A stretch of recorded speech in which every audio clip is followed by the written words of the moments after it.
you guys got some really weird takes. Are we having fun yet? All right, guys, welcome to Sundays with Clan. Obviously, this is one of those times where we sit back, we relax, and I go through some of you guys' takes and some of your questions, and I just sit back and answer it, man. This isn't something that I'm gonna be like really in depth, like, let me just cruise. It's gonna feel more like a live stream, but it's not. It's an upload, but that's okay. Obviously, I don't have any Sundays with me. I actually finished all my keto ice cream prior to this. I am so sorry, but that's not stopping you guys from getting your Sundays. So get your Sundays. I'll give you some time. Good, you got it. All right, let's go through some of these. So I usually do this just for Patreon members, but I asked the patrons, I asked the YouTube members, and yeah, nobody really had anything. So I just said, hey, screw it. Let's just have the public give some topics and questions. So I'll always do that. I'll just do it that way. First, initially, I'll ask the patrons and YouTube members first. If they can give me about 3, then I'll just go along with it. If they have nothing, then I'll leave it to the public. So let's go ahead and go through a couple of these. There's a few that I wanted to talk about not in depth, but definitely just wanted to scrape over. So let's see here. This take. Let's start here. We're gonna start with this take. Murray is better now in year 5 than Parker was in year 5.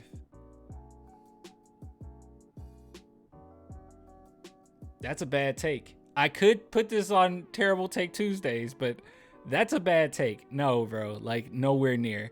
No one on this roster is close, and hear me, close to Tony Parker back in the day at year 5. Now, I'll bring up the statistics, but this is going to be one of those situations where statistics kind of don't tell the full story. Tony Parker around that time was definitely considered a star, if not superstar, in the NBA. Like, he was getting compared to the best of point guards. That's not necessarily the case here. Dejounte Murray, while he is a very good player and he's a good overall player, he's nowhere near Tony Parker. There's no one on this roster near Tony Parker. Like, you're kind of forgetting Tony Parker's explosiveness, his ability to shoot over bigger defenders, his ability to finish. His basketball IQ was very high. The only thing Tony Parker lacked really was like defense, but that was just due to his size. Everything else, Tony Parker was that guy, bro. Like, you're talking spin move, you're talking explosiveness, you're talking his handles, everything. Tony Parker was amazing. Even if you're talking about his clutchness offensively, like, I feel like even though Dejounte Murray overall, if you're talking about everything that he does well as far as his defense and rebounding, even assists, but I would say that Tony Parker was a better playmaker than anybody on this team. But with that being said, even if you wanted to make the argument that like DeJounte's stuff is better, that still wouldn't measure up to Tony Parker's offensive ability at all. And it's just going to be one of those things where, yeah, the points, the statistics just isn't going to tell the full story. But if we go to Tony Parker, I guess we can. This is 80 games, 80 times in which he started. Field goal percentage was nearly 55%. 30% from 3, but he barely took threes, as you can see. And that's just a product of that era as well. Nearly 6 assists and about 19 points per game. I mean, it was literally him and Duncan. Like, obviously Manu Ginobili as well, but him and Duncan were a huge 1-2 punch. Like, Tony Parker was that guy, bro. Free throw percentage, yes, it's okay. That's not great for a point guard. It was okay. He was never a great free throw percentage shooter by any means. But overall, man, no, I don't even think that's close. I think that's just a really bad take. And I think that that's just misinterpreting the stats a little bit. You know what I mean? Like, if Tony Parker was the only star on his team, I mean, he would average way more. You know what I mean? Like, if he didn't have Tim Duncan, he could have averaged way more points than this. But even the fact that you have Tim Duncan on your team and Manu Ginobili, and you're averaging 19, that speaks volumes of how you are as a player. So no, like, no, bro. No one on this roster is better than Tony Parker was at year 5.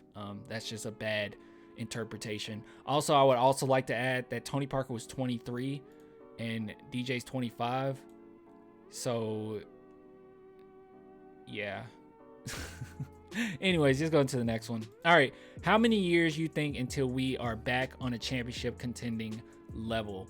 Well, excuse me. What just happened? As far as championship contending level, if I had to give it a year, I'm gonna go with 4. Is that fair?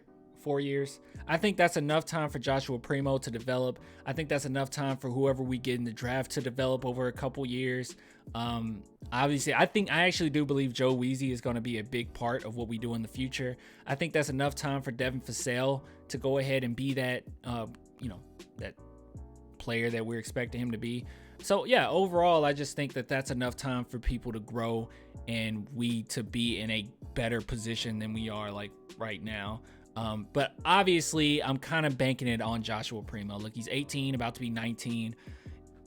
He got a lot of room to grow, but it's all there. Like, you see the potential, and the thing that's the most important that Lucas Omnich was kind of missing is he got the heart. He's out there, he's playing hard, he's not putting his head down because he's not getting playing time or anything. Like, he's continuously out there working. So overall, I would say that it will take at least 4. I think that's a good time. And honestly, that's pretty quick. That's me being optimistic as well, because typically that's not the case with teams. Another thing too, you got to keep in mind, and this is like the only thing that's going to scare me. Like, the only thing that's going to scare me is that Popovich probably won't be here, and that's a problem. I believe in Becky, obviously, but she's going to be a newer head coach if she becomes head coach. They potentially could try to ask Manu if he want to, which he will be a good coach. I don't know what direction they're going to go in. Whoever coach that they get is going to be a good one. I understand that, because even if you're thinking about coaches that come from the Popovich branch, they usually typically are pretty successful. Like, if you're talking about Steve Kerr, you're talking about the I don't know why his name just Budenholzer. If you're talking about coaches in that regard, they end up successful. So whoever end up being our coach is going to be a pretty successful coach. But when you're talking championship, we've been very spoiled to have Popovich, guys. Like, we were spoiled obviously with Tim Duncan. I mean, obviously, but with Popovich, I mean, he will have every single player playing to their potential. So I don't know. I think the culture will still be there. I think that overall we'll still be a pretty good franchise, regardless of who's the coach. But I know the coach will be a good coach. So I'm gonna give it 4 years.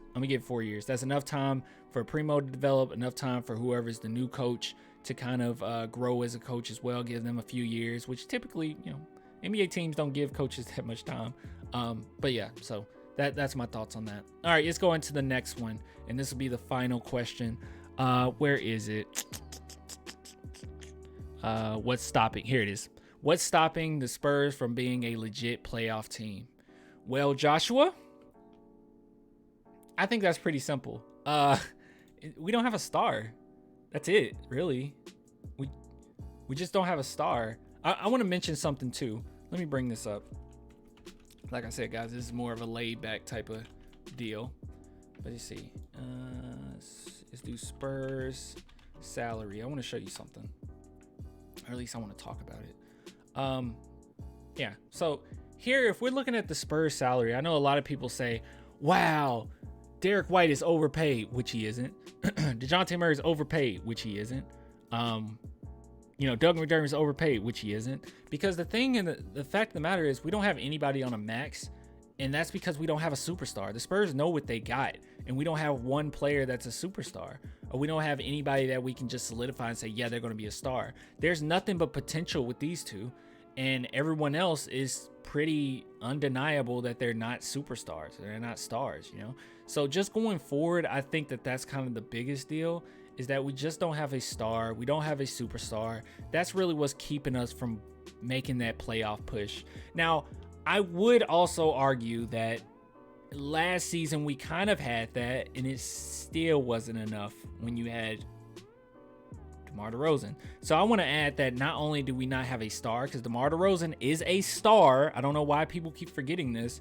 And he played well with us, but we don't have a second guy either. And I think that, like I said, I think that when Joshua Primo grows and we get another player that can kind of be an offensive threat as well, that we'll have that. As it stands right now, I would argue that we're not only missing the number 1 guy, but we're missing the number 2 option as well. Because when we had DeMar DeRozan and we had LA, we still weren't that successful. And then without LA, no one really stepped up as the primary second guy to kind of wheel us into the playoffs. No. What DeMar DeRozan has now is he has a legitimate second guy, or he could potentially be the second guy. Him or Zach LaVine, really. He has a lot of talent over there.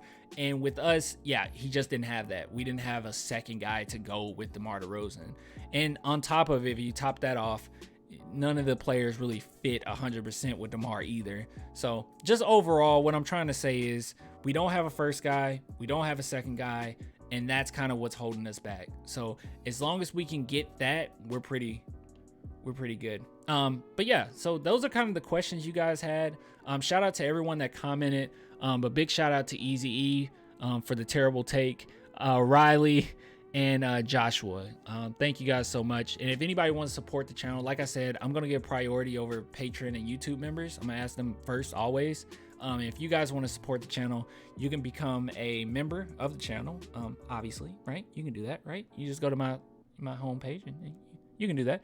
Or you can become a Patreon member, which it's only $2 a month, both of them. It's little to nothing. I'm not trying to charge you guys like crazy, just enough to try to support the channel, you know what I mean? But yeah, so the links are below and all that good stuff. I'll give it to you guys later, man. Thank you so much for watching, and until next time, deuces.